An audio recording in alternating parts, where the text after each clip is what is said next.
மிளகா பொடி போட போகிறேன். இது எங்கள் வீட்டிலே அரைச்ச மிளகா பொடி. இது வந்து இதில் மஞ்சள் நிறையா போட்டு அரைச்சிருக்கிறோம் நாங்கள். தனியாத்தூள் போட்டிருக்கோம். நல்லா சாப்பிட்றதுக்கு காரம் கம்மியாக தான் இருக்கும், நல்லா இதுவாக இருக்கும். அது இந்த தூளையே போட்டுக்கிறேன்.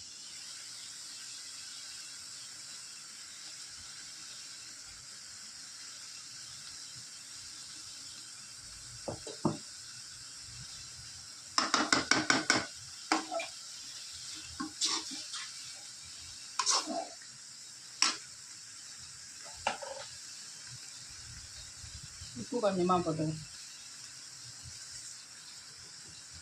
இப்போ நல்லா இதை வதக்கி விடணும். வதங்கிட்டு